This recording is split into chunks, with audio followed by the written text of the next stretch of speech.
Welcome to Kinship Cafe. I'm your host, Jim Jones. So glad you could join us today. We are continuing our journey through the Daodejing, and today we are on chapter 23. We're definitely making some progress here. So let me go ahead and share my screen.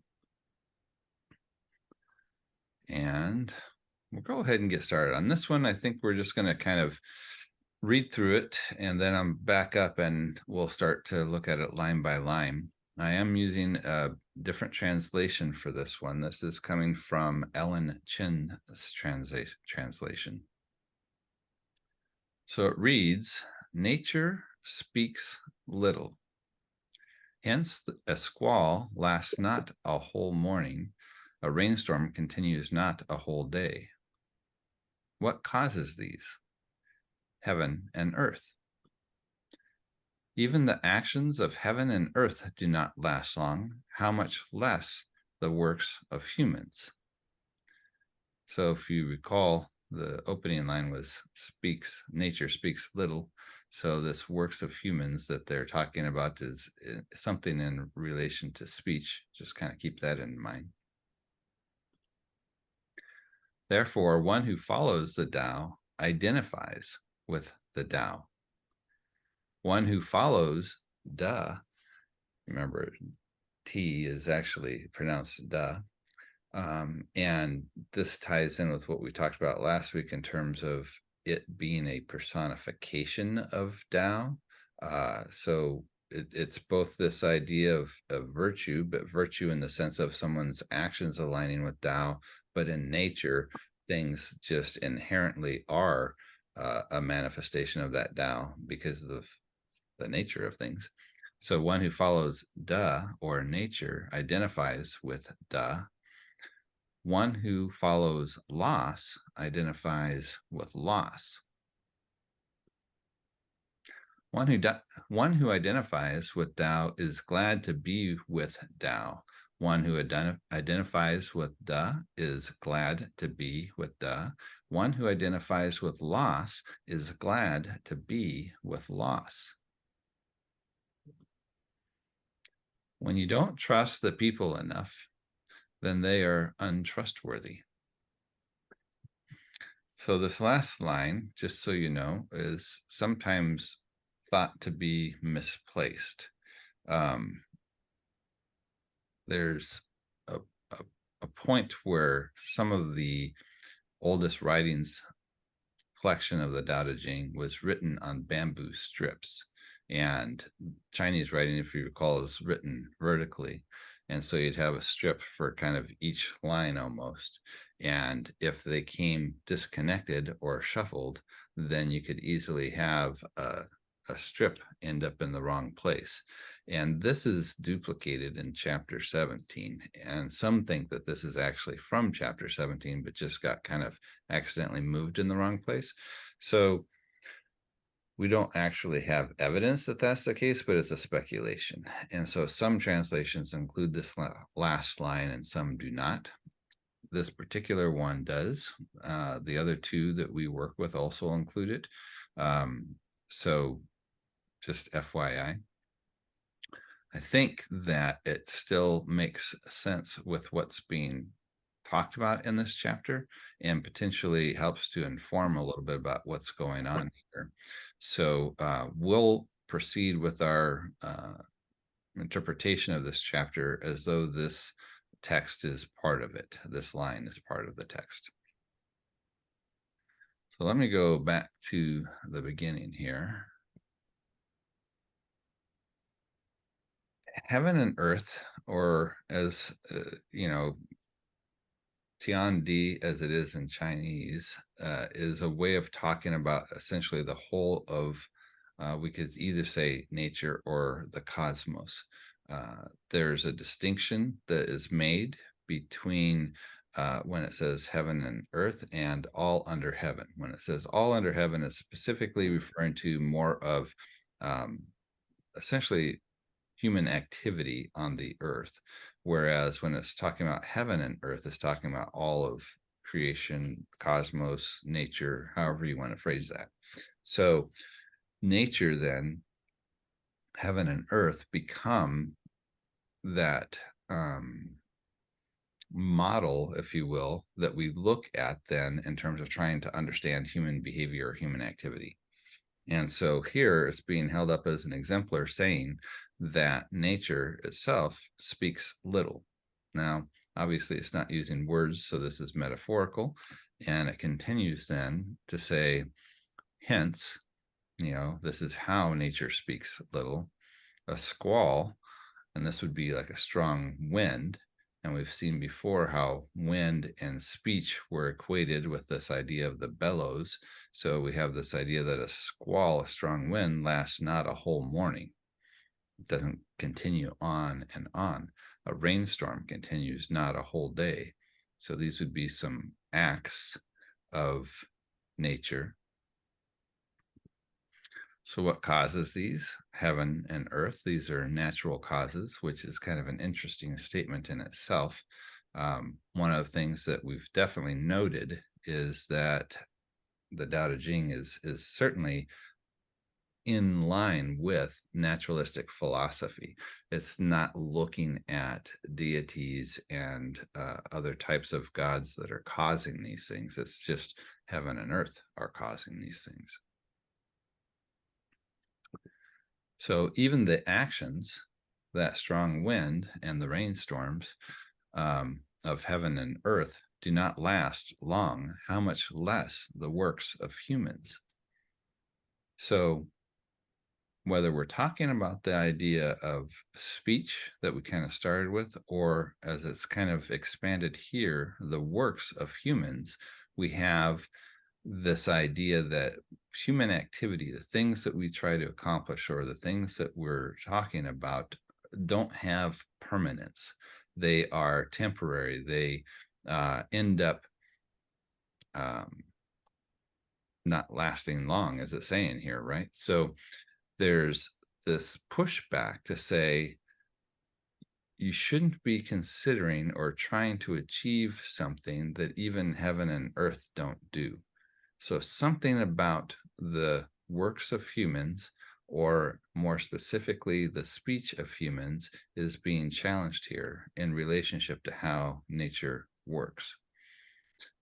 One of the areas that we can look at this idea of speech and works can be thought of in terms of that last line, where it's getting into the question about trusting the people, the masses.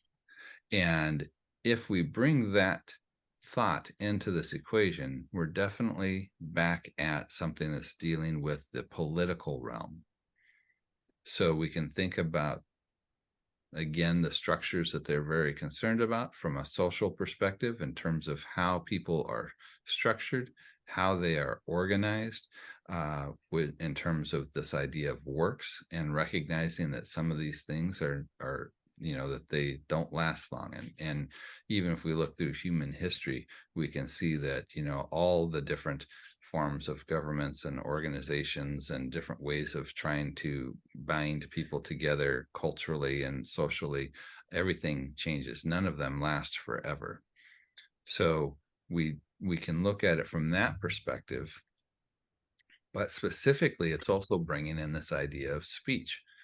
And if we think about human culture and organization and how that's brought about, a huge component of it is language. Language allows the sharing and exchange of ideas, and it also is the tool that can be used to help to shape, or we could even say more negatively, control the way people think. And it becomes a form of logic that in other places earlier in the Daodejing, we've seen that there's a deep suspicion about words or about language. And it can seem rather paradoxical because obviously they're using language to write the Daodejing, to communicate these ideas within even their own community. So I think it's not that they're suspicious in the sense of that they don't think that you should use words, but in the misassumption of using words, where it starts to think of these categories or ways of talking about the world as the ultimate reality, instead of a layer on top of it, a artificial thing that we add to the perception of the world that is useful for how do we communicate with each other, how do we navigate our world. But they would argue that you have to keep in mind that this is always just penultimate. It's a layer, and it's constructed. It's not reality itself. It's something that we find useful, and therefore it needs to always be open for question or reevaluation, not just be taken as objective fact.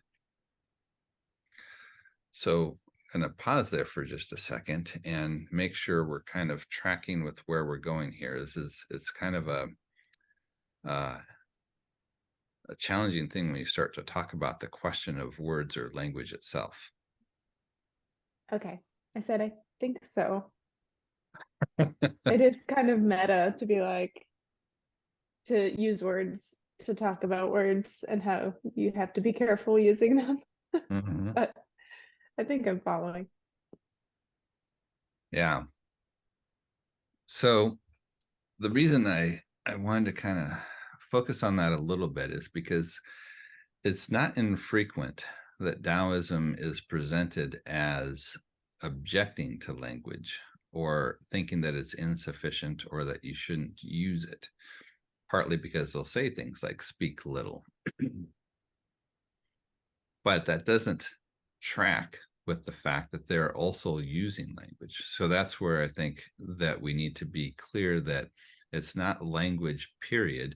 It's language, it's unreflective, like not reflecting on what language is and how we use it, to keep it in its proper place and not take a higher or more objective position than it should. So some of the things where this might come into place is, of course, in the political realm, thinking that there's certain rights and duties that have been kind of constructed that create the hierarchies that are constantly under attack by the Taoists, but are strongly supported by other groups like the Confucius. So you have these types of constructions, these use of language that are definitely in the realm of being concerned, of being seen as objective as opposed to arbitrary. But there's just general thinking as well about the nature of reality. We've had interesting discussions in the past trying to figure out, some of our categories that we used seem to make it appear that things are separate, that they are individuated. But as we explore them further, it's hard to figure out exactly where that distinction lies, if at all. Can we say that a human is actually an individuated or separate thing in the rest of the world when we're so heavily dependent on everything else in the world, whether we're talking about just air to breathe, or the fact that we need food and we need gravity, we need all these things that, if we're talking about gravity, we're talking about a planet can't exist without all the other stuff that's going on. Same thing with the food, same thing with the air, same thing with the water. There's no way to have any one part of it without essentially the whole chain of events that have unfolded since the Big Bang, right? It's all a piece. And even if we were to talk at more of a quantum level, there's the question about how things exist. Can they exist except for in relationship to other things? That every attribute we can think of is actually only makes sense in relationship to something else, whether we're talking about size or weight or speed or color. All these things only have a context in relationship to something else, which becomes very fascinating the deeper you dig into that. So language tends to categorize things and make things seem like, oh yeah, there's a person, there's a chair, there's a house, and it seems like they are separate individuated things, but they are in fact, very much connected, and it can give the wrong impression through the language that we are dealing with separate things as opposed to one thing. That'd be one key area where they have a big concern about language. So in this case, then, the question about if we're talking in political terms, I think it has to get into both how they're trying to talk about structuring the nature of society, but also maybe even in terms of, we could say, their other philosophical perspectives on the nature of reality. And that if you go too far in a certain direction, you kind of lose track of the base for them being the Tao, or Da, which is the thing that actually connects everything together. Or not how connects it together, but it's the evidence of, how Tao unfolds. So if we continue with the text, then, therefore one who follows the Tao identifies with Tao. So we can see this with a lot of different things. We have different thought patterns we tend to identify ourselves with, and we may take on those labels. So I often will refer to myself as a naturalist. So that would be a kind of the same line here. Somebody who's identifying with Tao would, or follows Tao, would identify with Tao. And it continues that same thought with the idea of Da, which is, as we've seen, how Tao unfolds. Like, what does it look like when something is mirroring or working with that closely? So you'd have something like the 10,000 things that are clearly a part of Tao and unfold according to Tao. Humans seeming to be the thing that have the opportunity to try and resist that. Not that we can be successful at it, but that we can cause suffering and trauma by trying to go against it. So one who then is following, and it's almost kind of like we could think of Da and loss here as two different directions that you could approach this idea of, if we're all starting with this idea of Tao and these patterns, this way of nature, the way of things, we have kind of two directions we can go with it as humans, because we have that cognitive ability to make different directions how we try to achieve our goals. So something like, a dog or an insect or a plant doesn't have really any choice. They just are actually by instinct doing what Tao does. Humans seem to have that ability to go contrary to the way of nature if we are so inclined. So Da would be a choice of going in the direction of nature to find a way of working in harmony with Tao. Loss would be a way of going against, or either in ignorance, we could also say, of Tao. So maybe we've lost that knowledge. And I think that this is kind of what they're getting at here with loss, is a way of thinking that has become separate from trying to understand Tao. That it's a way of perceiving the world that doesn't take Tao into consideration, or it's ignorant of it, one of the two ways. And so it could be other philosophical positions, or ways of thinking about the world in which things actually are separate as opposed to integrated, something along those lines. So you kind of have two diverging paths based off where we all kind of start off in terms of going back to the idea of the infant that comes up frequently before we become enculturated, before we become that carved piece of wood, before we become, brittle and unbending. These would be the state that we all start from, and then we have the opportunity to either to continue in that path of working with Tao and being aware of that and trying to bring that harmony in, or we can get caught up in this enculturation where there's a type of knowing that is different, that is contrary to Tao, that leads to loss of that whole background. So I'll pause here again and see if there's some thoughts on what's being suggested here.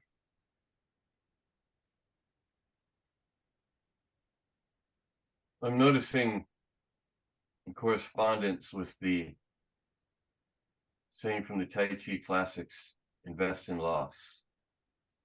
Say that one more time. The Tai Chi classics, what in loss? Invest in loss. Invest in loss. Oh, that's what the Tai Chi classics say. Yeah. And I'm sorry, I didn't mean to cut you off, but you brought up an interesting thought. Continue. That was it. Oh, okay. Yeah. Because that's also something that we see as kind of a theme also within Taoism, is this desire to lose or to let go of things, but that loss that they are subtracting is those cultural elements that they're trying to let go of. So this could be an interesting direction on this part as well. And this is what I kind of love about the Daodejing, is the minimalist nature of it really allows for a whole cluster of ideas that can evolve around something. And so here we have loss as either this way of thinking that thinks that it can continue, that it can be permanent, unlike what we see with the wind and the rainstorms that are temporary, and how the text here is suggesting that human activity is also temporary. There can be a form of thinking that tries to go for that permanence, that tries to go for,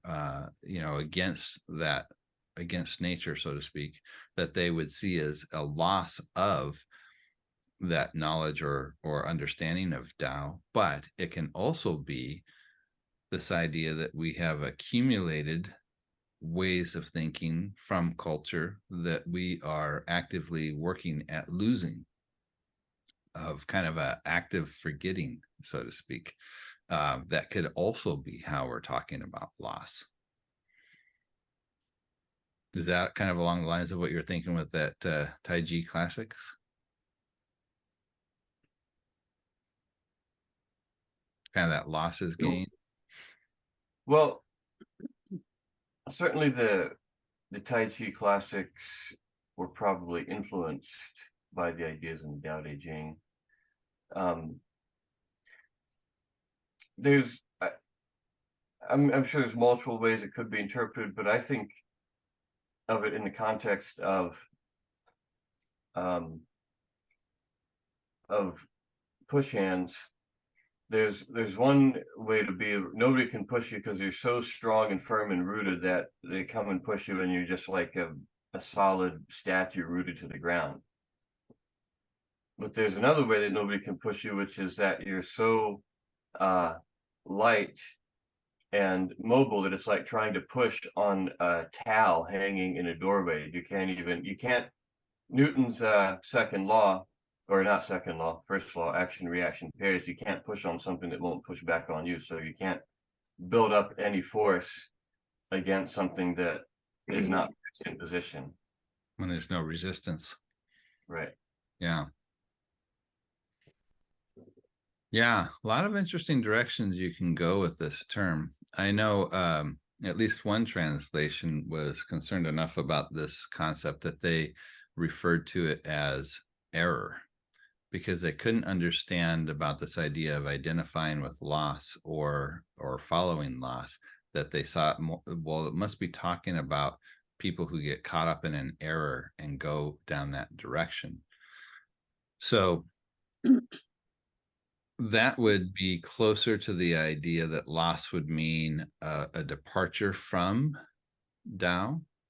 It can also, this other direction that we're talking about here also fits well.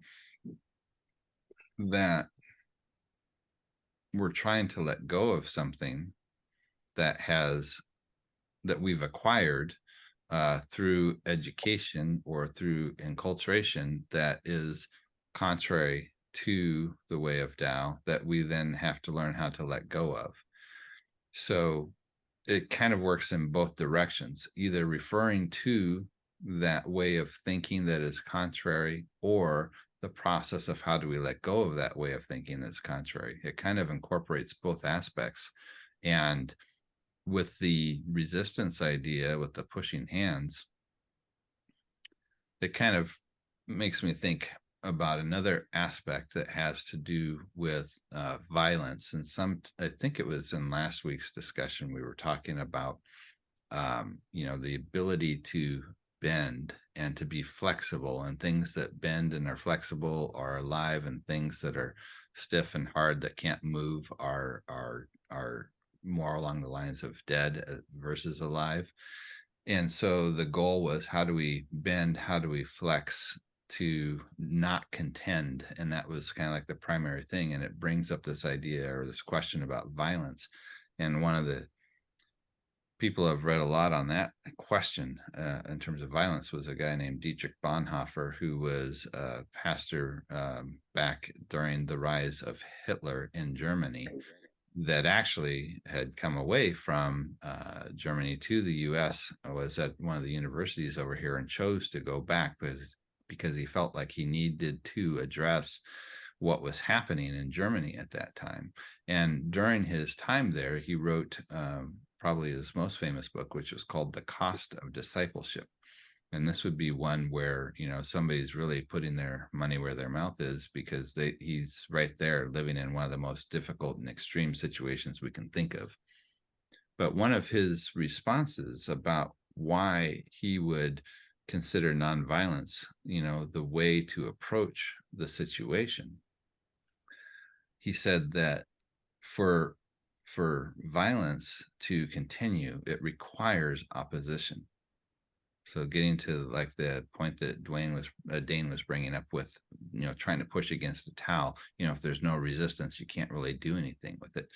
Bonhoeffer would say that a similar thing happens with violence, that in the resisting of violence, it escalates. It creates a cycle that gets bigger and bigger and stronger and stronger. Whereas if it's not met with resistance, it doesn't have anywhere to go, and it causes it to fail. Now, I don't want to get too far down the road of Bonhoeffer, because people then will ask, well, how come he got involved in this plot to try and assassinate Hitler? But that's a whole nother story we can talk about. But the general concept about violence needing resistance is kind of an interesting thing too, that came to mind when Dane was bringing that up, which also fits with the previous chapter with non-contention. To me, it comes across as a version of the idea of non-attachment.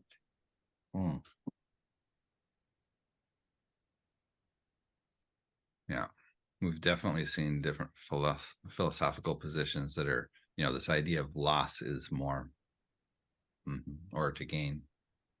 Kind of seems paradoxical, but it's kind of working along those same lines of thinking. I was reading about Jimmy Carter today, who's soon to be 99 and is not letting go. And I'm thinking a lot about Alzheimer's and recognizing that there's a loss that I don't know whether there's any way that they're talking about memory loss, but certainly that's what I'm reading into this a lot as well. Interesting. Yeah, he's certainly an interesting person of our history. I actually had a chance to meet him briefly at a conference. But yeah, definitely some interesting lessons to be learned from who he was and the challenges he went through. And definitely aging comes with a whole set of challenges, including the questions about loss and memory. And Yeah. In this particular scenario, if we're going to try and understand it within kind of these three different areas, where it's bringing up um, identifying with Tao, identifying or following with follows and identifying with nature, and the same thing with follows, identifies with loss. I think these last two definitely are related to the first one in terms of how that's approached. So we definitely have this Da, which is held up as kind of like the highest form of how someone or something actually adheres to the Tao, the patterns, the ways of things. And then this idea of loss is a complicated one, but I think it's in that kind of matrix of both adopting ways of thinking that take you away from Tao, and also the question about how do we let go of or lose those ways of thinking. Let's see where it continues then. So if we've followed and we've then identified, then it says that the one who identifies with the Tao is glad to be with Tao. The one who identifies with Da is glad to be with Da. And the one who identifies with loss is glad to be with loss. Now, this is kind of interesting. If that loss portion was translated, as one of the translators did, as error, one who identifies with error is, well, another key way that this is also translated for each of these, it kind of personifies Tao, Da, and loss, where it says that the one who identifies with Tao, Tao gladly welcomes. The one who identifies with Da, Da gladly welcomes. The one who identifies with loss, loss gladly welcomes. So there's a slightly different way that this can also be or has been interpreted. And it becomes interesting with the idea of error then, right? So one who identifies with error, error gladly welcomes. Kind of like there's this invitation to come and be a part of something, which could be this idea here of either loss or error. So it's kind of fun to think through the different ways that this could be thought of. But there's definitely, I think, this idea, in the way this one is translated, that there is a way of being that someone adopts. They've identified with one of these three things, and they're glad they did. So it becomes kind of an interesting question in that regard, or not a question, but observation, that if one is excited about and identifies with Tao or Taoism, that they're glad to be that. And the same thing with Da, which, you know, could either be a subset of how they're thinking about this relationship with Tao and how do they execute that in that way, or maybe this is kind of like a level just below Tao, where they recognize kind of the beauty in nature without really thinking about these patterns. And maybe this is kind of like they're connecting with that and they're happy to be connected with that. And then the final one with loss, you know, is it that they are happy to be ignorant? Maybe they're happy with this intellectual path that they've taken that's actually contrary to the nature of things, or maybe it's, to Dane's point, that they're happy with this idea of learning to shed those things. So a couple different ways that could be looked at. But I do think it's interesting to reflect on the things that we identify with. So I mentioned one of the things I identify with is naturalism, but there's lots of other categories and probably things that people connect with even within the similar person. So I might say that I identify as like a naturalist, but there could be other things that I also identify with. I identify with a musician, but maybe not all kinds of music, but certain kinds of music, right?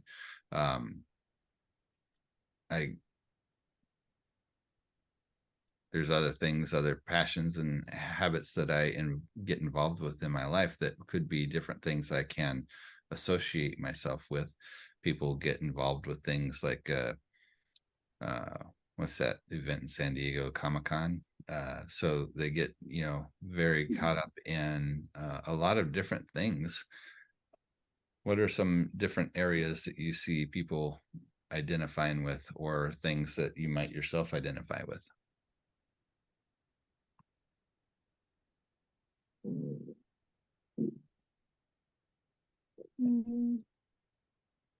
Art. What was that? Art. Oh, art. Mm-hmm. There's got to be more philosophical positions that people connect with out there. Political parties, not me, other people. Yes, that would definitely be a form of identification. Religion. Yeah. I'm surprised that one didn't come up almost right away, but yeah, religion definitely would be an area where people have an identity.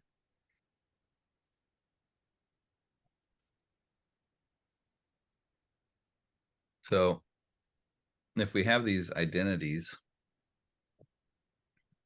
and we all have them of some kind, one kind or another, how does that impact our acting in the world?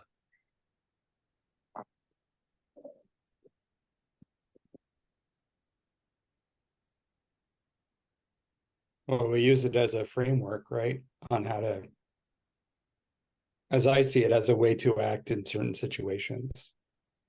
Mm-hmm. So if I if I identified as Christian and I step into a situation, that would dictate partially how I react to it. Mm-hmm. Because I say I'm a Christian and a Christian would do X in this situation. And we can even drill down further into subsets of things too, right? So there could be Christian, but there could be evangelical Christianity, or there could be like Amish Christianity, right? That might have very different approaches on something, say like war. But that identity is going to shape how you're thinking about something like violence or like warfare.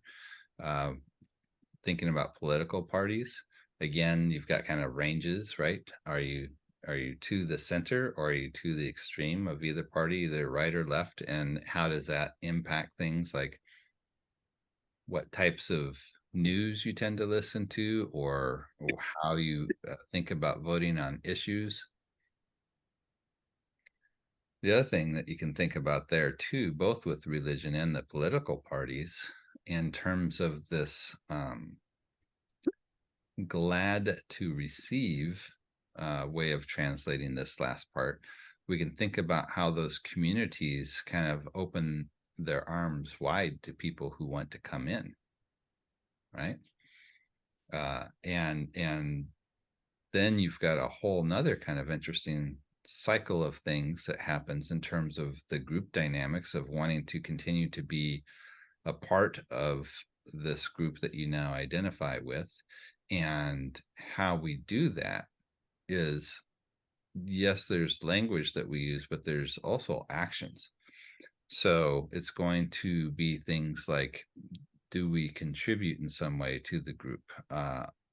Sometimes it can be really radical beliefs that can be maintained that help identify somebody as definitely more solidly in the group versus out of the group.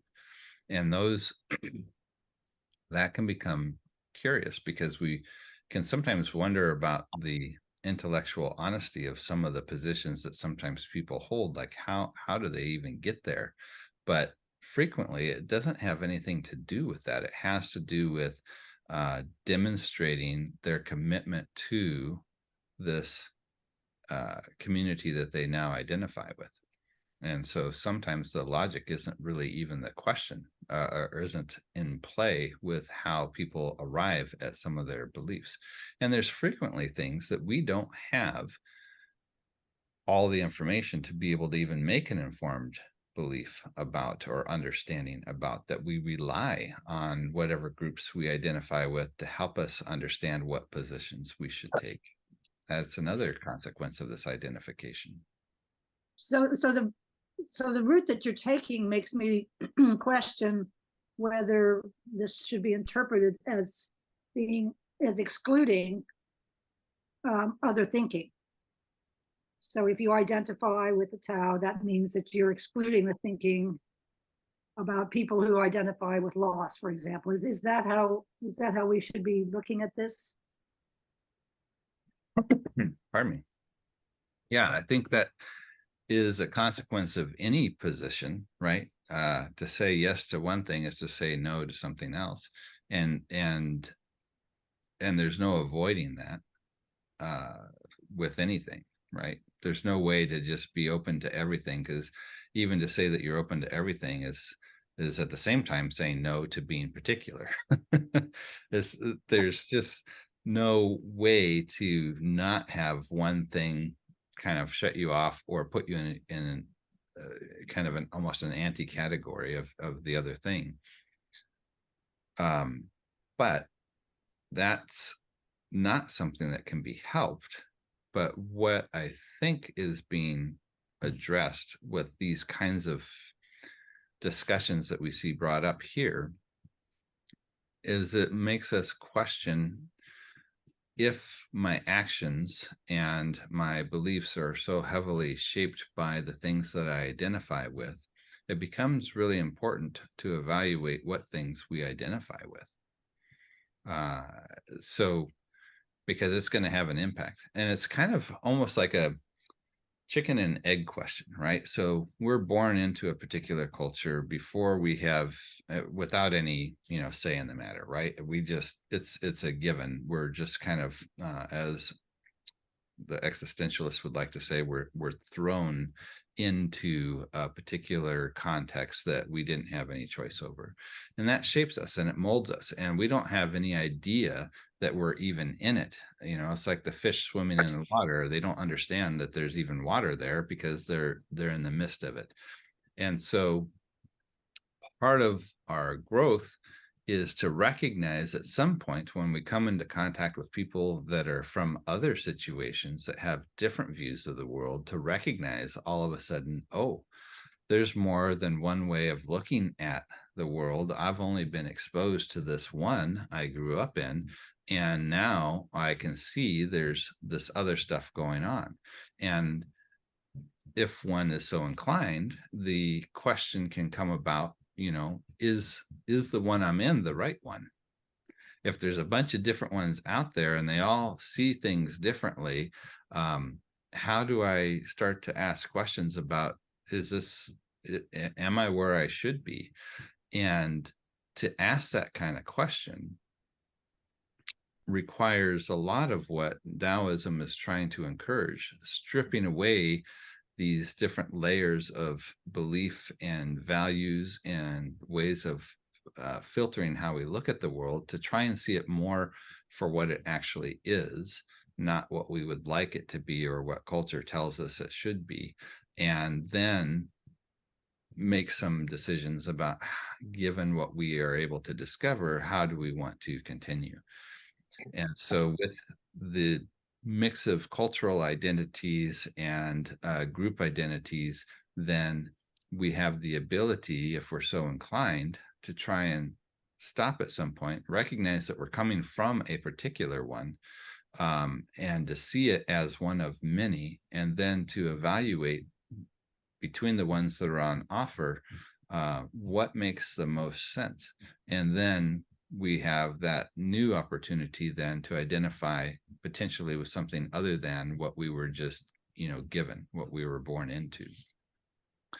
But that is a potentially very traumatic process, to, depending on how things unfold. You can think about, let's say, a young person that grows up in a very strongly identified Muslim community, let's say, that's very hostile to Christianity, and somebody goes through this process and decides that they're going to convert to Christianity because they think it's more correct.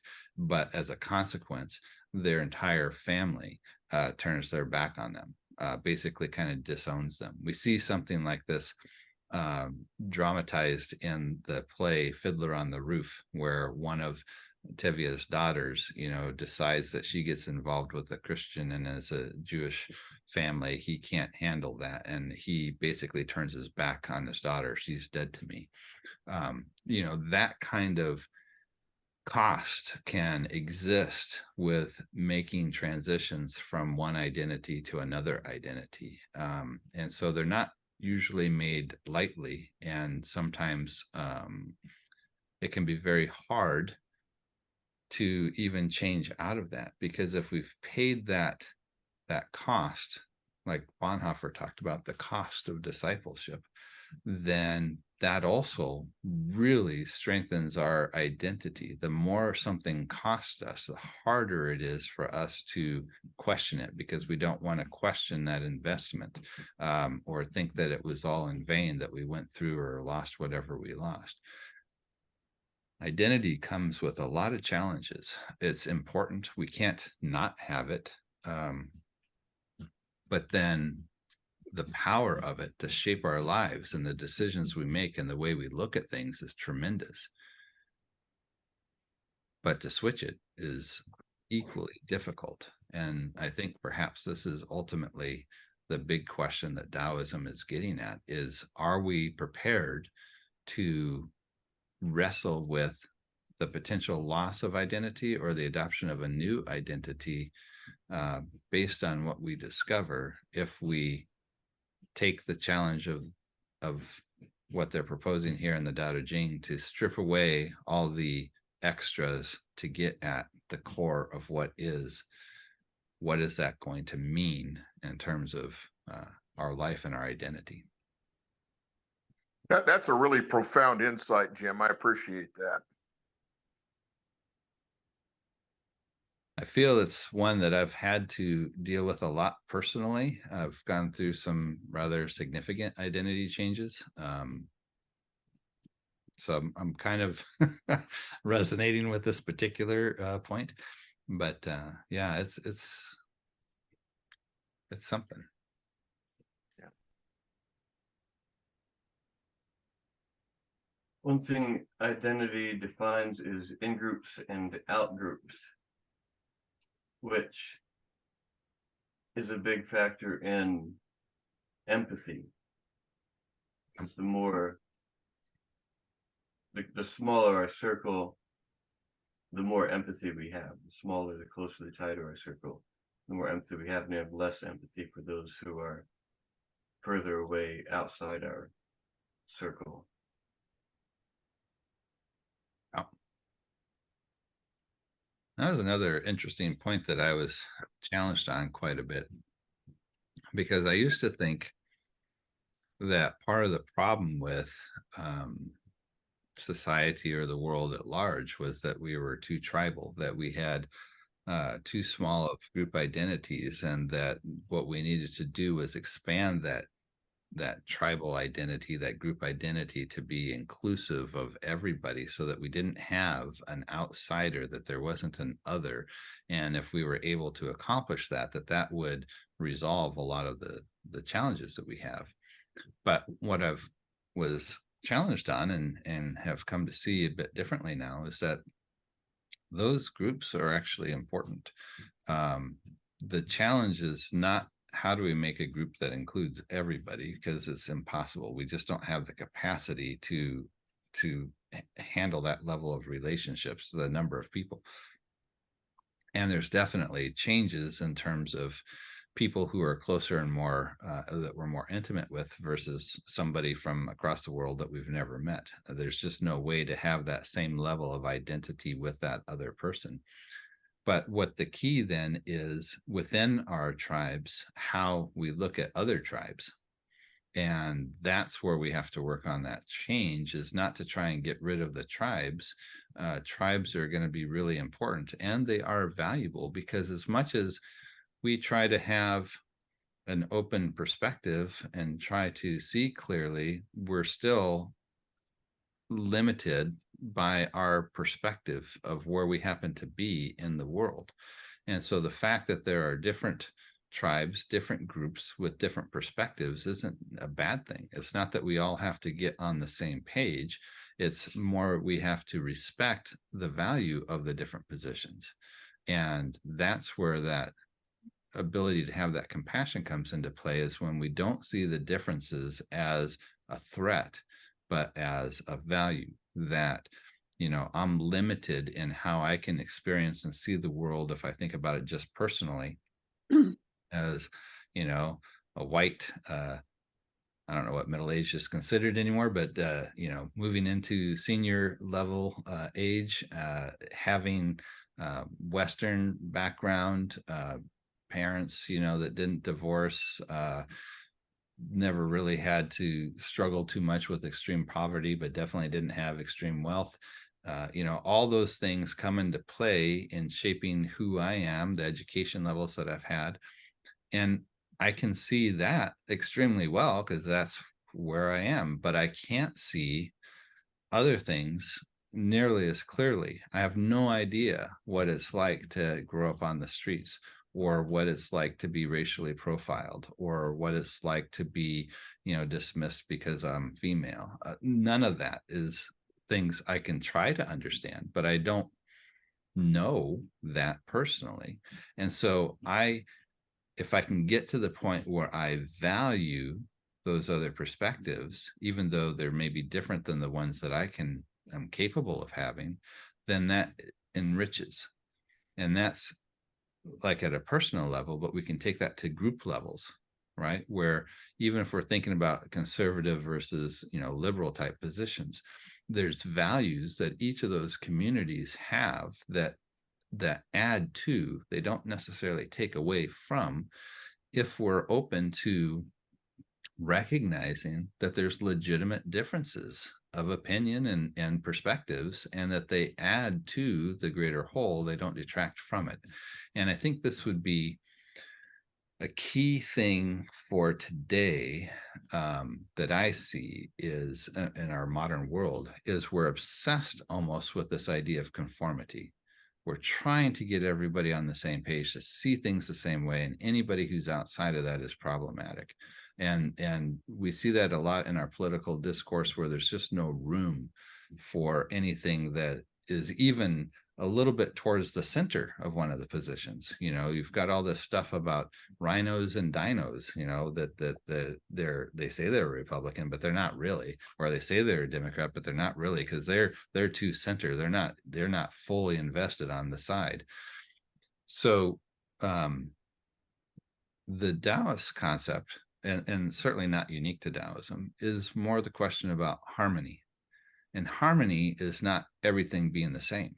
Harmony is, there are differences, but find a way to blend them together in such a way that it makes, you know, if we're talking about music, you know, a symphony, it produces chords, it creates, you know, different, broader, more expansive ways of hearing things.